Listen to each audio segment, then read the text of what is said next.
Mind Shifters Radio.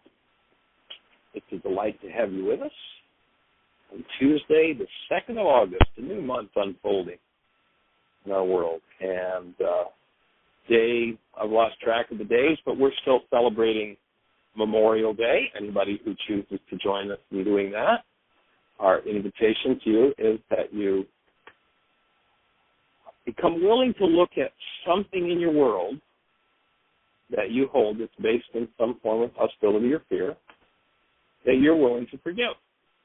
And when we talk about forgiveness, we're not talking about letting somebody else off the hook because something's going on in you.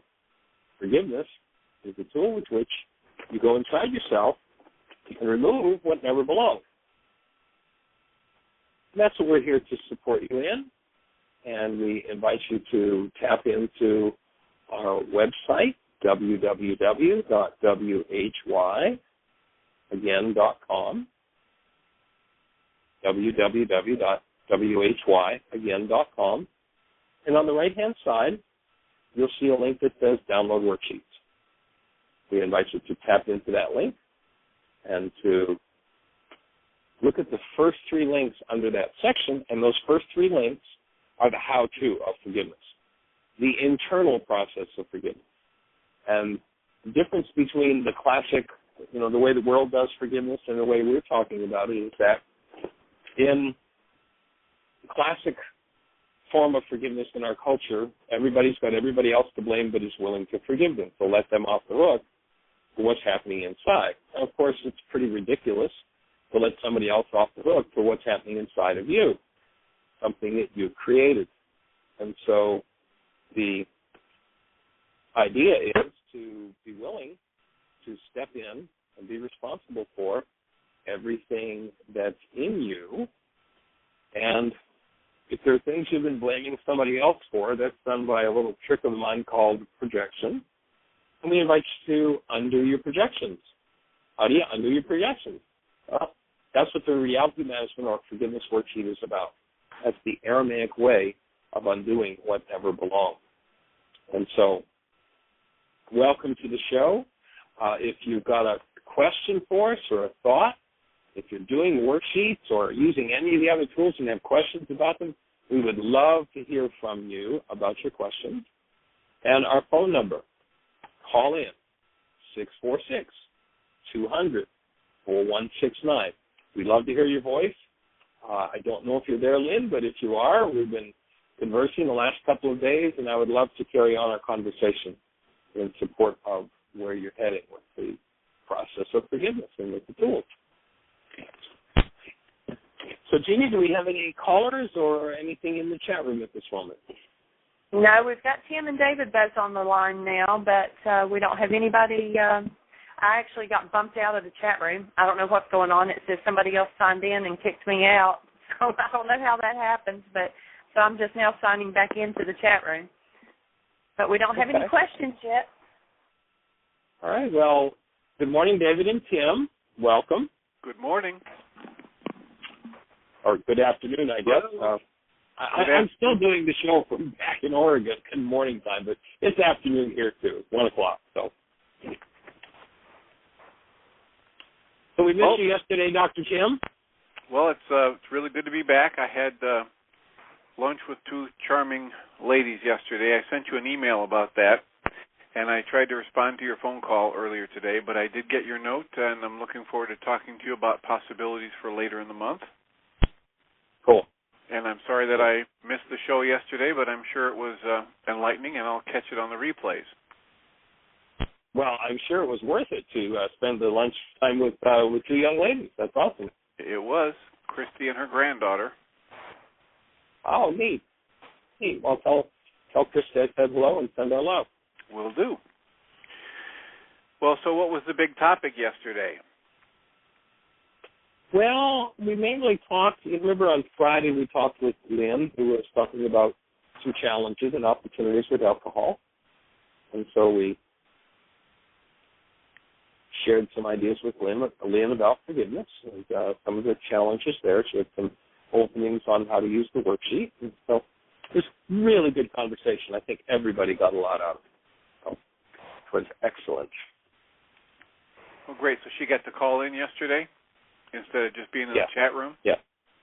Yep, and we invited her to call in again today to continue the conversation because it was really productive for everybody. You got there's some core questions and core issues, which it's always good to have that live interaction with somebody who's actually in there doing the work in order to tap in and do what comes next in the process of healing. And we're on the 16th day of teachers training here. And we have a caller. Finish tomorrow. Oh, cool. Fabulous. Who have we got? Area code 603.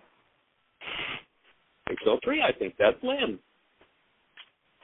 Linda? Good morning. Good morning. Well, Glad you're good calling day, young in. lady. It's me again. Cool. Do you prefer Lynn or Linda? My name is Lynn. Lynn. Okay, cool.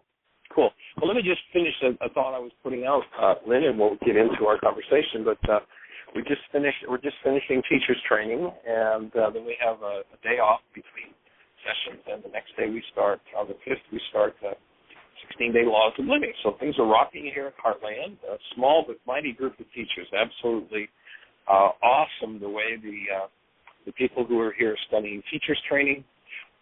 Every person in the class has a quantum leap in understanding of actually teaching the work compared to any of the teacher trainings we've done in the last, I'm not even sure, I've been doing teachers training for about 15 years. And so to me it's an indicator we're getting close to critical mass. People are really understanding it and putting it to work. So delighted to be here sharing with you. So Lynn, what's on your mind today? Well, I'd like to share that since I've been doing these worksheets and the work, I'm having far less reaction to things, or at least when they start to come, I can stop and see that it's a reaction right then and there. Awesome. Yeah, it is really awesome. And this morning, specifically, I got, there's been an ongoing challenge with my father's estate. He passed a year ago, and I got news this morning that his house that the executor was to sell was just like left sitting there, and now it has such a bad mold problem it can't sell without either a huge infusion of money or, taking a terrific loss on it. So I immediately went to blame the executor of the estate, who seems quite incompetent, there's my judgment, for doing this.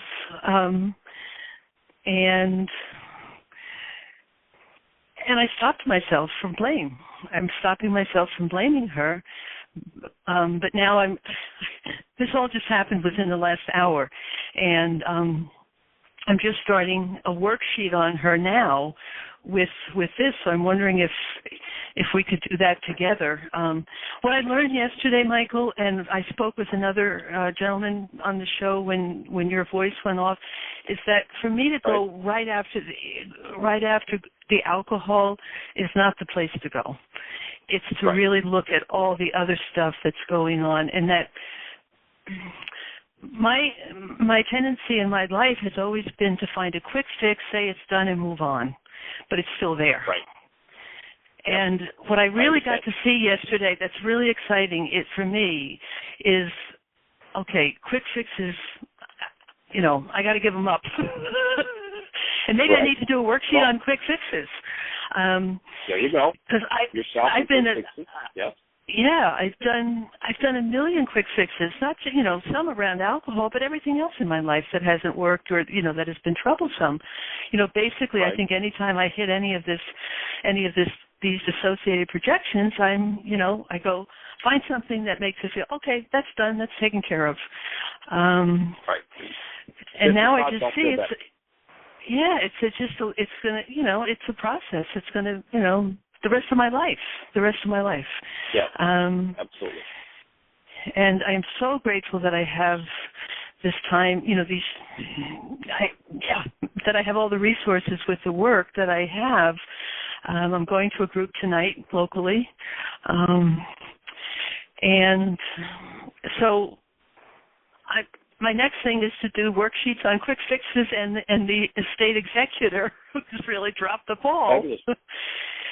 Well, and so, if you look at what's happening for you, what it sounds like, and I can remember the day that somebody gave me a greeting card, and it said, you opened the greeting card, and it said, how to manage your life, or pardon me, the cover of it, and when you open it, it said, don't get personally involved in it.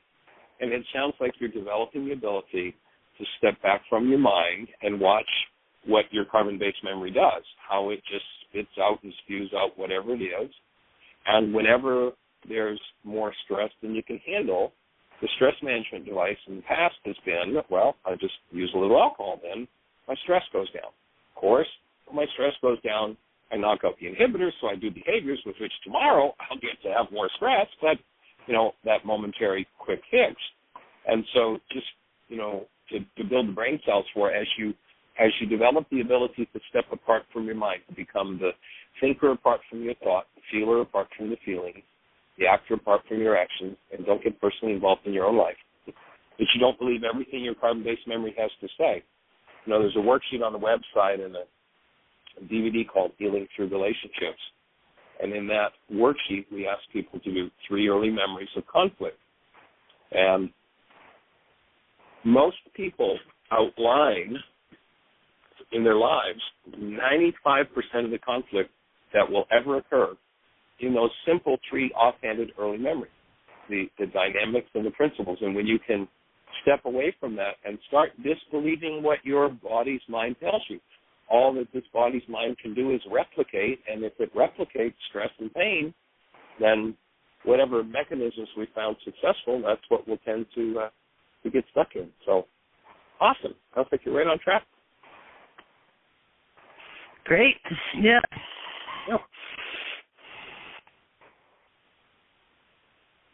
So do you have a specific question about the worksheet at this point? No, like I say, no, I don't. I haven't done the worksheet yet with the estate executor or the quick fixes. This is like just getting really clear in the last literally hour before the show started today. So I guess I'll do that worksheet, and then if I have questions on them, I'll dial in again. Fabulous. Absolutely. You'd be most welcome to do that. And if you'd like, we could take a look and kind of go through the format that you might want to use, say, for instance, with the executor. And, some people would say, well, gee, in that situation, does that mean I just have to lay down and take it? And, I lose, the house gets destroyed or what have you? No. You come from a space where you can hold the executor totally, completely accountable, but you don't have to create stress, trauma, pain, and reasons to bring over what the executor does.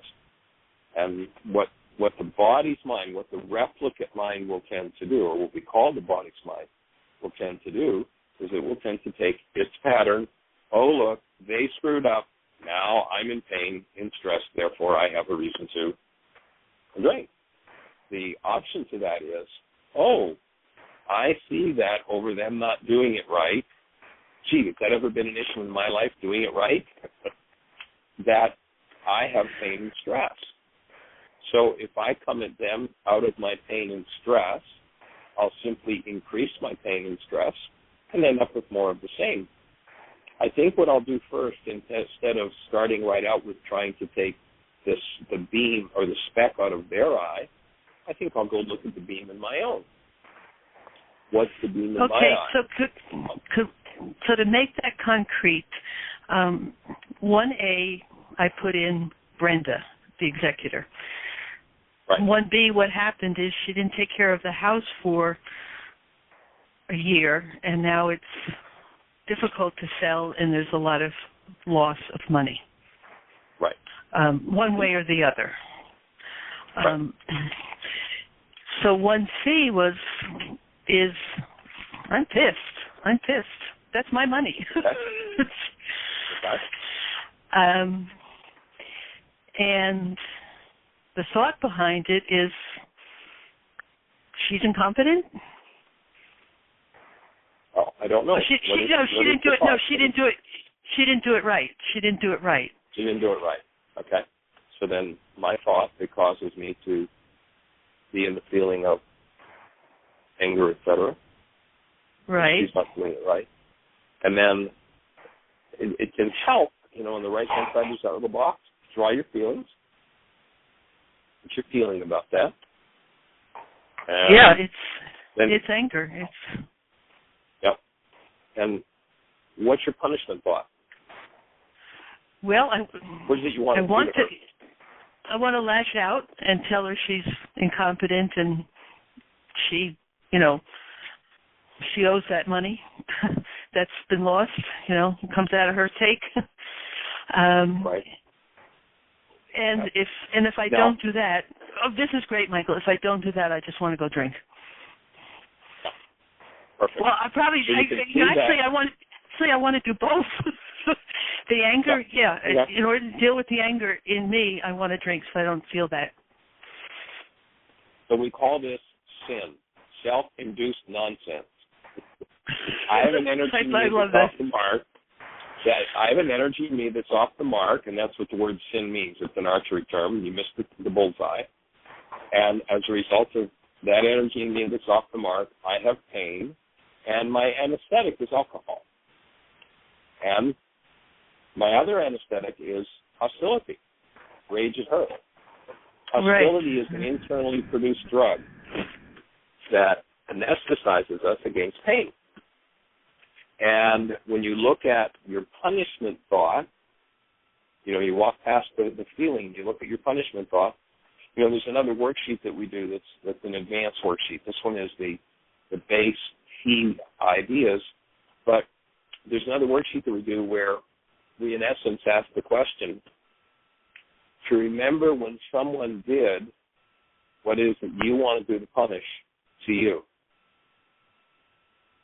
And what we know by the codependence work that we do is that this is a pretty high level of stress for you. And when we're in high-level stress, what the carbon-based memory system, the body's mind, will tend to do until we clean this energetic dynamic out of it, which is what the forgiveness is about, what the body's mind will counsel us to do is whatever our power person did to us that we hated the most. Punish, So by what you just shared with us, what we know is that your power person used to rage at you and take things away from you. Is that accurate? Yeah, absolutely. Yep. Absolutely. Yep. Yeah, I lived in my whole childhood. Notice what just happened with your breath there.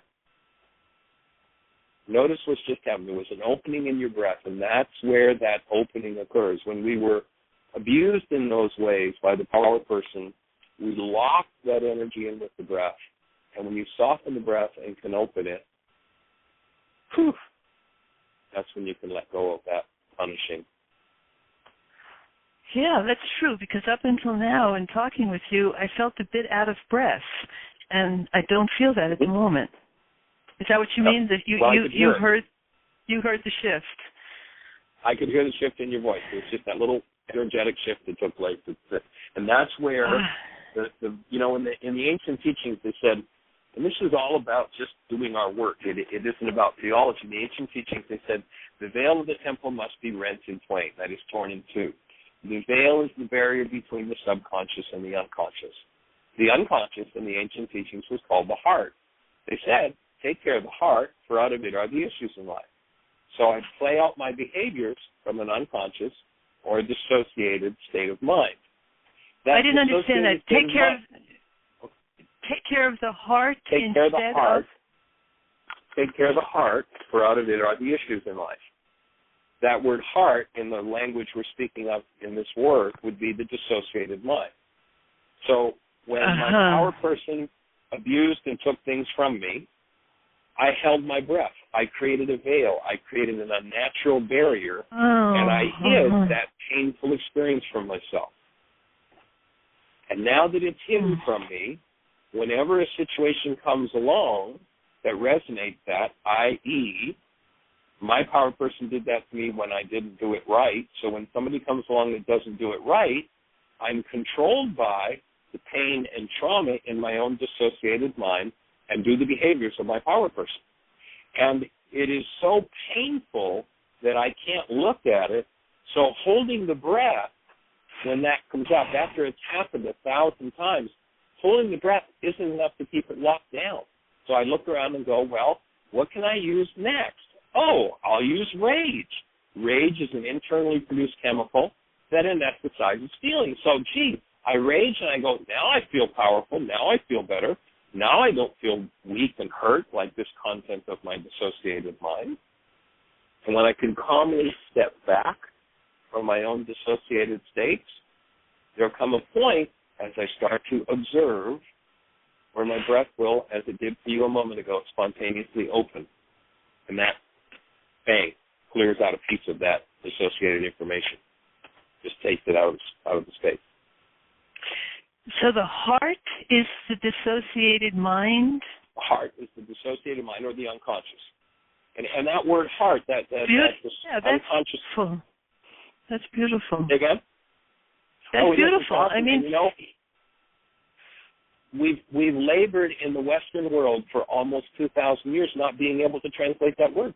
Nobody, until Freud rediscovered the unconscious, nobody understood what was being spoken about when they said, take care of the heart, for out of everything the issues in life. You must forgive from your heart the wrongs of your brother. You know, from the Greek translation, that sounded like some kind of misleading heart statement. Yeah. But what they were saying was, and you know, in the context of our conversation, is, Lynn, you must remove from your unconscious that which you just blamed the executor for, your pain and rage and fear. You must remove from your heart the wrongs of your brother. And when you do, the executor does the behavior they do, and you go, that isn't right. How shall we work out your accountability for this, rather than I go into my trauma, my holding breath to dissociate, my increased stress, my rage to dissociate, my triple increased stress, give me a fifth of scotch. Now I feel better. Well, actually, I don't feel better. I don't feel. It's gone. I'm anesthetized. Take 2 molecules of alcohol, take the water out, you got ether. And so forgiveness is stepping back and observing. This is all just carbon-based memory. This is your carbon-based memory system, we talked about that the other day, is a multi-generational database that just carries all these insane dynamics from generation to generation to generation.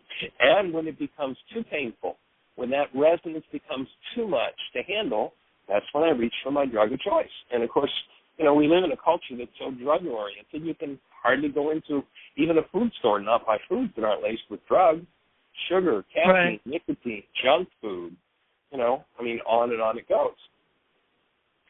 So what I'm seeing from what you're saying is, before I got into the alcohol, which is only relatively recent in my life, my checkout, how I anesthetized myself was depression. Is that another is depression another anesthesia? Yeah. Yes. It's just anger turned inward. Yeah. Depression is the adult form of temper tantrum. I'm really pissed that this is happening. Yeah. But I'm not allowed to do that, because if I did that, my power person beat the hell out of me or disapproved of me or whatever. So now I lock all that anger inside, and I'm classified as depressed. And if you look between legal and illegal antidepressants, probably at least 70% of the culture is on antidepressants. Right. Well, that's what alcohol has. I mean, it makes the depression worse, but at least when I'm using it, I don't feel it. I don't feel anything. That's right. Yeah. I don't feel. Yeah. So the thing to recognize is that it's safe to feel, it's safe to look at the truth, it's safe to open the veil of your temple and come face to face with what's in there. Because what you can do is you can just throw it all away and be done with it. It's just a generational pattern. You know, they said when in the physics language, the sins of the father would be passed, into 3 and 4 generations. Go back and look at your preceding generations. How did they manage stress? Punishment, alcohol. Depression. Oh my God. Yep. So now, as you rise above that and move to choice, you can remove all of that. Removing it is called forgiveness. So in the classic forgiveness mode, someone would say to you, your therapist might say, well, you know, that what your executor did was really nasty, really bad and wrong, but just let them off the hook. Forgive them. Which, of course, does nothing to change what's happening inside of you.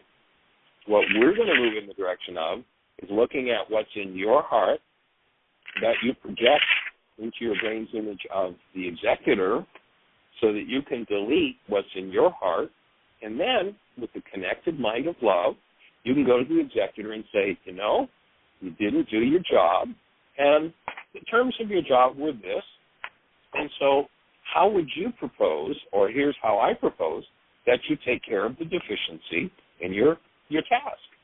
Oh, you're not willing to do that? Okay.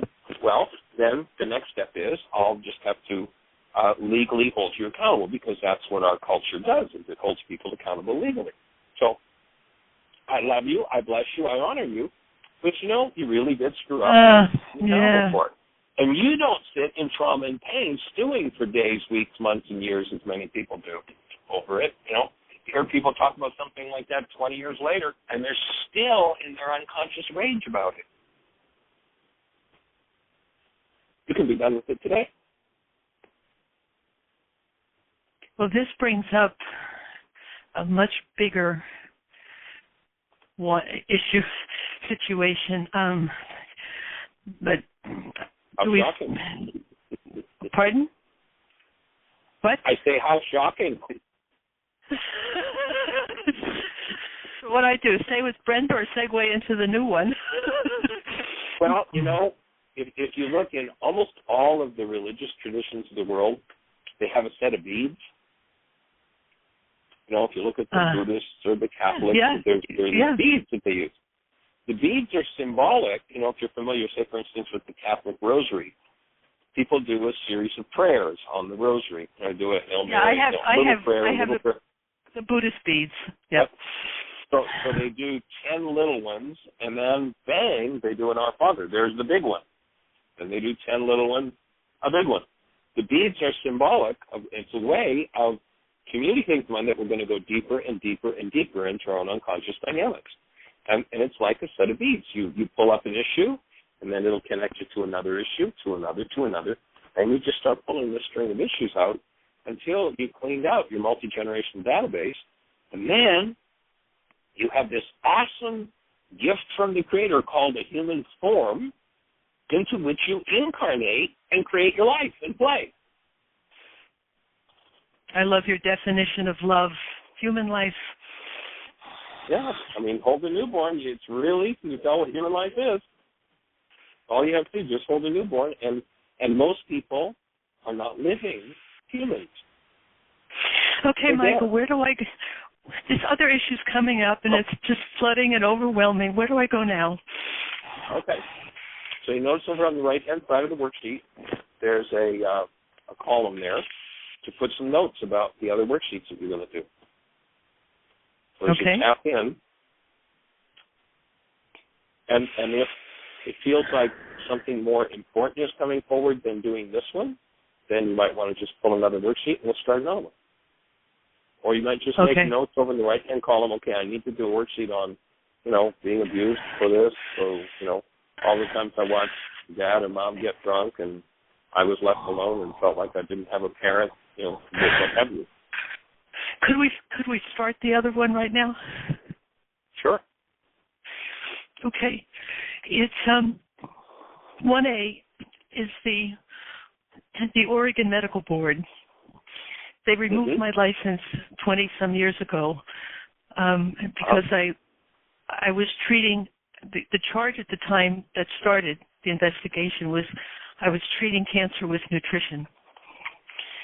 Right. And it was precipitated by a patient, a 16-year-old with lymphoma who was a ward of the state.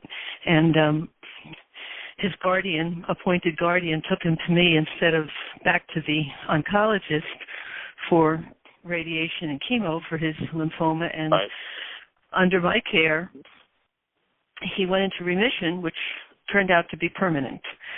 Well, this infuriated the oncologist, so he reported me to the board, and it started a 5-year investigation, at the end of which, they were trying to find something on me of incompetence or negligence or, harmfulness or unprofessional conduct, but they couldn't. They investigated me for years, and then at the end of the investigation, when I challenged their illegal means for trying to nail me, they took my license for not cooperating with them. It was just a very dirty turn. So, and I've carried that rage with them for 20-some years. So it's like I haven't known what to do with it. And so notice that this is a similar issue. It's the same, yeah. The one, there's a resonance, but here it is, in fact. There's a book about that. I think it's called Why Is This Happening to Me Again? Right. Pretty good stuff. So the number 1A, the medical board. By the way, have you seen a film entitled Brzezinski? Oh, I know Dr. Brzezinski, yeah. Mm-hmm. Okay, well, they put a documentary out, exactly what you went through, and they've documented it all.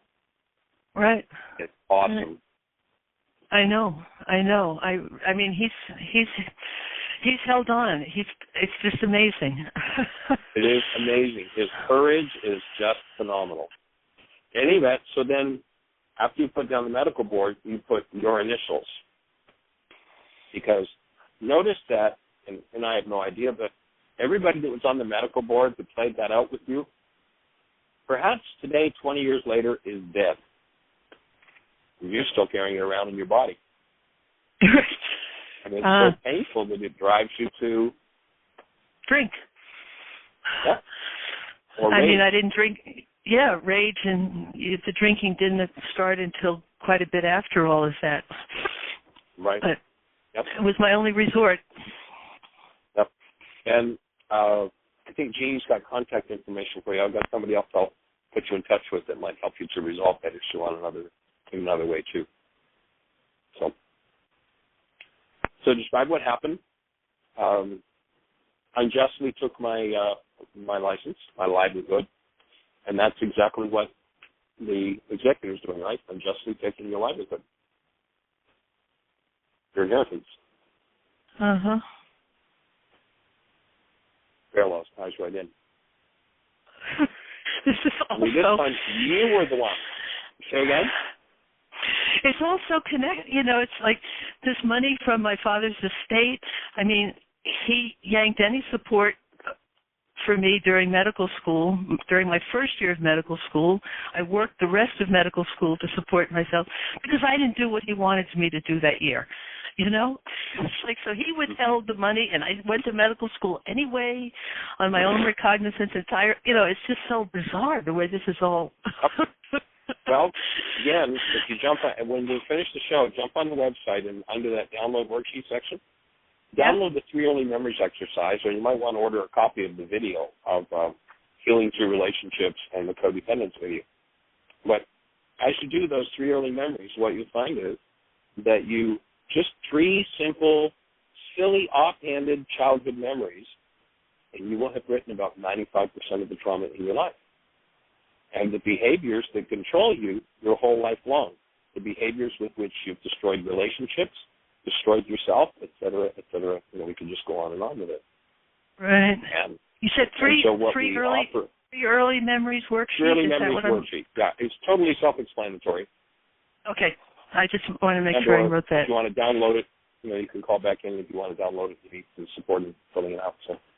So now in that situation, my feelings resonated by this unjust taking of my livelihood. It was, rage and And fear. It's lost both. So you've got both. Okay. So then the thought behind the rage is,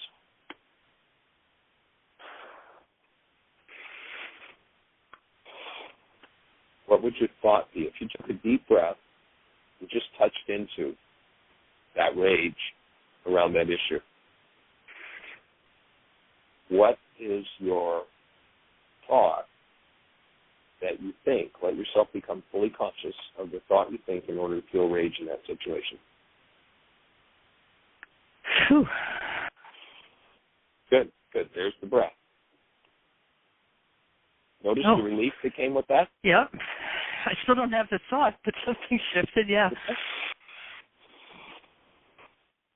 So the thought's probably something like, how dare they take, I'm doing the right thing and they take my livelihood? Something like that maybe? Or who are they to have that kind of power over me? Yeah, it's more about their power. Like, okay. Which is the issue with Dad, right? And having the power to take away your support while you're going to school. Same issue. Which is the issue of what? I didn't hear that word. The same issue as with Dad. Oh, with Dad, yeah. Him taking away your support when you were going to medical school. Yep. Okay. Yeah, it's that I'm raging at the power, that power over me. Okay. Yeah, so the thought is no one should have that power over me. Okay. And then, so that's the one on the rage, and now on the fear. What's the fear? What's the thought behind fear when you think of that whole thing?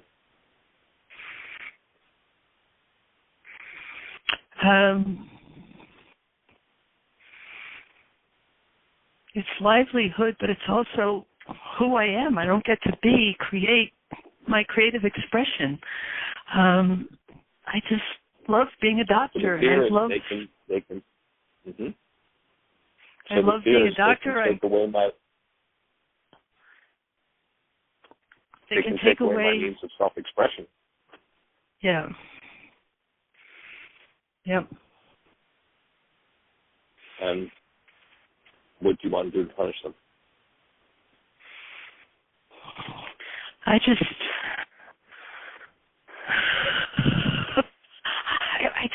I always go back to this picture of having a gun and they're walking on my there were threats on my life during all of this back in the 80s, and my child and my house, and I moved to the country and I saw myself up on the cabin in the hill with a gun, and I had a dog who would bark, and if they came on my property I wanted just to shoot them. Yeah. I want to punish by killing, destroying. Destruction. Breathe. Yes, breathe. Because notice what you're doing to yourself. Yep. I just got myself. I held my breath. I got into the rage. Mm-hmm. Okay. So then, number 2 is I choose to love truth. I willingly go through the physical, mental, and emotional symptoms of healing. Now, in order to believe that all these feelings and these thoughts are caused by the medical board, you have to deny and dissociate from the power person dynamic, where this was all done to you by your power person. So that means that you're allowing your mind to tell you a lie. Most people love their lies, so number 1A is the absolute truth. They are sticking to their story, and they want to be right about how it's their fault. But while I'm being right about it's their fault, my physiology is going nuts. And that's my physiology's call to 911 to say, there's an emergency happening here in my tissue structure. I need to deal with this. So, number 2 is I choose to love truth. So I choose to love truth in this situation. This isn't about the medical board. And as I get clear of the unconsciousness around this, I may choose to go back and do something about it, but I'm going to love truth enough to let my mind show me the real root of this issue so that I can clear it out. And when I start to move it out, it's not going to be Dr. Feelgood. So I'm willing to go through the physical, mental, and emotional symptoms of healing. That means that you're very likely to go back to the most intense peak trauma moments in that event 20 years ago and feel them in your physiology, feel them in your emotions, feel them in your heart. Yep. And see the pictures in your mind. And what you want to do is hold the space of love for yourself. Connect the love and allow those energies to move through you and out of you, because it's that pain when it's resonated that drives you to need an anesthetic. Yeah. I get that. Yep. Cool. Now, so just step into it. I choose to love truth and, really start to train your mind. You're willing to go for truth, and I'm willing to go through the physical, mental, and emotional symptoms of healing. So on a physical health level, healing looks like any kind of physical symptom you've ever had and low energy. On a mental level, it's any kind of negative thought you've ever had, confusion. On an emotional level, it's any kind of negative feeling you've ever had from depression. So I'm willing to go through that. I'm willing to let my veil open, let my breath flow, and be with that, whatever it feels like.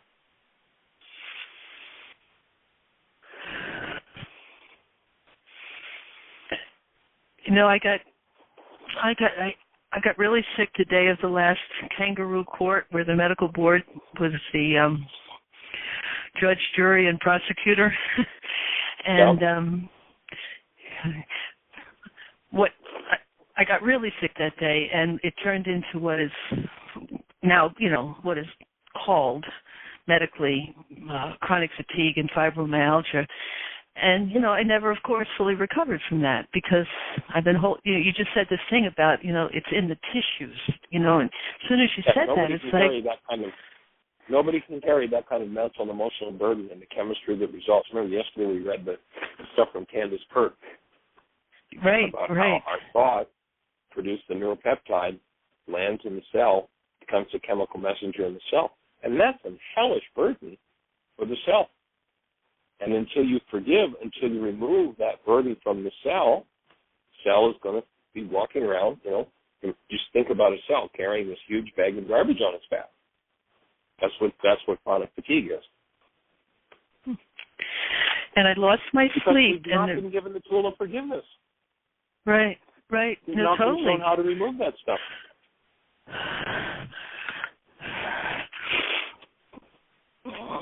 Good. Nice breathing. Yeah.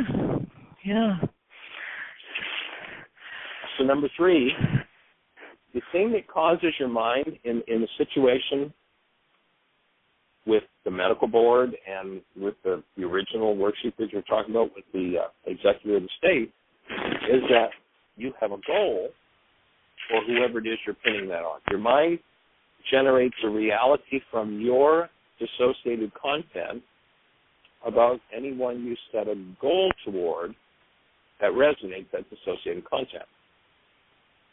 So the thing to look at is, what did you want from them? So I love, in number 3, want number 1A, the medical board, 2, and you want to state the exact goal you have in positive words for them. What did you want from them? I wanted them to see who I am, the integrity of my work, the results of my work. Okay, so write each of those down. Write each of those down. See who I am. See the results of my work.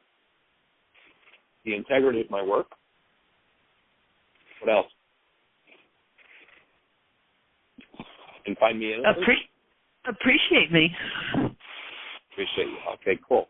So if you got those written down, without knowing one bit of detail about what went on with your relationship with what sounds like was your power person, Dad, if you would be doing a worksheet on Dad, would each Oh, of I've those things be precisely? I've done several worksheets on Dad already. I started worksheets on Dad. Okay. And number 3, so are these precise? no. Number 3 on the earlier worksheet I did on Dad is Dad should let me be me. Dad should be there for and love. Yep. Dad should be there for and love what I am. It's the same thing. It's precisely the same. Yeah. Bingo. Mhm. This is called Why Am I Doing This to Myself Again? I knew the medical board was Dad again. I didn't have to get myself out from under all this. Right. So let's move forward, and we'll show you how to collapse that so that you can move that energy out. So you've got your goal in number 3. Now, the 2 things have to happen simultaneously in order for healing to occur. Real, true, deep healing of those cellular neuropeptides that create the load. One of them is that I have to access what's hidden there. We'll show you how to do that. I have to access what? The other one is you have to access what's locked in the cell. You have to convert it back from the neuropeptide to the thought. Let yourself get in touch with the thought that is now a neuropeptide in the cell. Okay. So that's one part, and we'll show you how to do that in a minute. The other part is you need to have the active presence of love there. So right. Step number 4 assures that you're doing that. So I choose to reconnect to my original being and think of yourself, imagine holding that newborn, and somebody held you and went, what an awesome presence of love. Mm-hmm. So look in the eyes of the newborn, smile. Let yourself have a really wide smile that reaches up, and let the energy of your smile actually move to the frontal lobes of the brain. That activates the thing from the Aramaic called Rahma. And it is the gateway that presence is love in our physiology. It's the word that they said the first law was, and the Greeks translated, you got to love your neighbor, like it's something you do toward your neighbor. Nothing to do with it. The first law was have Rahma toward neighbor. Your father, the medical board, and the executor are your neighbors. And it has nothing to do with the behavior you do toward them. It has to do with keeping the gateway open and keep your human life alive in your physiology. Rahma. So that's what you're doing when you're smiling and warming the frontal lobes of the brain, is you're opening that and reestablishing love. It is the presence of that love when it gets to the dissociated part of the mind that dissolves the dissociated information. Mm-hmm. So you got dissolves. Yeah. Dissolves. Yeah. Mm-hmm. Yep. As soon as you said it, the smile came. Yep. Awesome. Cool. All right, then. So now, in number 1, you've got a reality based in hostility or fear. One of the things we point out in the Why Is This Happening to Me Again workshop is any reality based in hostility or fear comes from corrupt data, and it's false. It's a lie. And so I need to collapse the lie. I need to collapse the projection. And so 5A, in order to collapse my false reality, be liberated from my hostility/fear, and get back to my actual mind and the truth about me and my object of attention, I cancel. In Aramaic, the word is shebag. I go for it, and you bring exactly what you wrote in number 3. And I would suggest that I think you've got actually 4 different worksheets here. So let's just take one of those things that you won from the medical board. Just take one of them from number 3 and bring it down to number 5. And then I'd repeat this part of the worksheet with each of those 4 goals, because I think if I remember correctly, you had actually 4 different goals for them. Take just one of them. Okay, see who I am. Number 5. I cancel. Okay. I cancel my goal for the medical board to see who I am. Okay. And then, now that goal is a driver that causes your mind to use that dissociated that painful information around being seen for who you are to build your brain's image of them. And so by collapsing it, you get to the, you can now start, instead of just seeing that dissociated information when it's projected into someone else, the executor, the medical board, dad, whatever, by canceling the goal and collapsing the projection, I now open directly the dissociated part of my mind, where now as I bring love into that part of my mind and I bring forward what I've dissociated from, I'm now in direct relationship with it, can change it.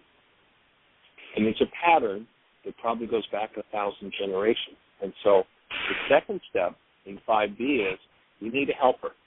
There's some Harvard research that says in a time frame where 10,000 brain cells fire the max amount of information that gets into conscious awareness with 9-bit fragment. And so we talk about it as, we have this 9-bit mind. It's a P-brain, and you can't even start to think about reaching into 1,000 generations of insanity with the 9-bit mind. But what Yeshua taught 2,000 years ago was that there was a power in you. In Aramaic, it was called Ruku Kudsha, and it literally means a feminine elemental force that, when invited into activity, undoes the effects of our errors and teaches us the truth. The denial of which is the error that leaves us in unforgiveness. So this is, in our modern language, we could say the super processor. This is the super processor that can reach to the very depths of our genetics and remove every neuropeptide that went into each generation that never belonged there. And so with willingness, I invite, and there's a blank there so that, whatever you choose to name it. Some people call it the higher power, God, Holy Spirit, whatever term you use. I think there's a vibratory effect to Ruka. I invite Mother Mary. Cool. Okay. So I invite Mother Mary to incline me toward healing, to really be there as support, to restore me to my original nature love, to assist me in keeping love present, and to help me to come into direct conscious relationship with and remove the dissociated and projected parts of my carbon-based memory. And breathe. Yeah. I want to point through that step.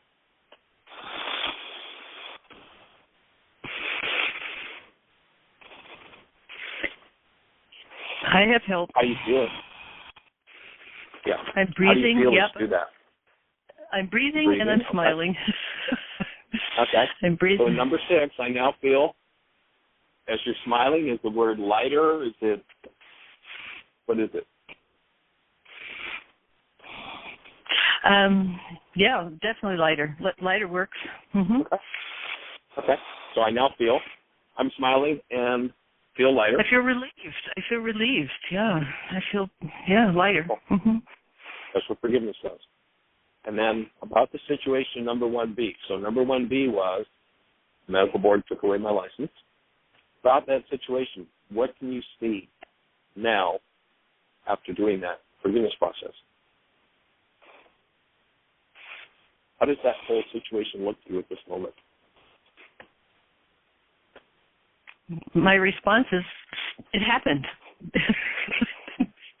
Yeah. It just happened. The medical board was doing the medical board what the medical board does. Right. Okay, cool.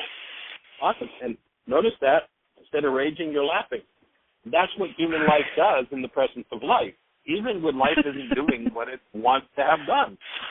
However, right. non-human life, non-being rages and grieves and pains and traumas because that's what we've inherited from 1,000 generations of insanity.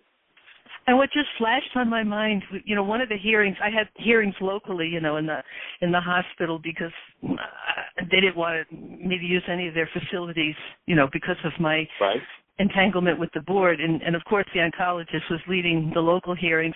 But he sat there, red-faced, smoking a cigarette, blowing it in my face. And I'm just, talk about it was like, And then when I applied for a license 10 years later in another state, the same thing happened. You know, a man just red-faced leaned across the table and just telling me how despicable I am. And I just had this overwhelmed, you know, just wonderful washover of compassion for these people that are, wow, you know, that are in that experience. Yeah. That's what human life does instead of suffer. Human life is able to look and go, oh my God. You remember Yeshua says, there's so many times, if only you'd known it, what I wanted to do was just bring you like a mother chick under my wings and support you and heal you. I remember working with the dean of the medical school in another state back a few years ago, and after we'd done some breath work and some forgiveness work, I offered him the thought, what do you suppose it would be like if medical school were a warm, loving environment where they brought people to be nurtured and healed and sent them out as healers? And he just sat there with his mouth open, like, what a radical thought. And a year later, he quit as the dean of medical school to start working to take alternative medicine into the medical schools. The presence of love is what heals insanity. More insanity doesn't heal insanity. Right. And so as you work through a particular issue in your life, you get to be the space where that issue can be evaporated from planet Earth. That's how we're going to end war. That's how the whole game is going to change. Yeah, absolutely. And the pain that Dad lived with, you know, it was just huge. Unbearable. Huge. Well, yeah. Oh, Liz, like yourself, Michael. Like yourself up to this point, he had no tools. Yes, sir. I just have to say, for everyone in the chat room and everybody else who's been listening on the phone, thank you so much, Lynn, for your courage and for your example. It's been amazing. Well, Awesome. thank you. It's going to be a great recording to be able to download. But because we've only got about 3 minutes left, let's do the last piece of the worksheet so we can complete this while we're still here together on the phone. Actually, we're down to a very short time. We may not do our outro today. So in number 7, what you want to do is create a new loving goal. You know, in the ancient scriptures, they talked about the evil spirits that were removed from the man. In Aramaic, it doesn't speak about spirits. It says thought. When the neuropeptides have been accessed that are the burden to the cell and removed, if you don't put something back into place, remember they said 7 worse came to take habitation? Mind will just want to create more of the same. And so what you do here is we suggest at least 2 goals, truth and perfect love. Hey, wherever I go in my world, I'm willing to look at the truth. I'm willing to function as that compassion and that perfect love. And then what would a loving goal be toward the medical board? I wish them love and truth. Awesome. You got it, young lady. That's called forgiveness. And everybody applauds your willingness. That's awesome. And we're going to run out of time. We're not going to do our outro today. But any final thought? We've just got a few seconds.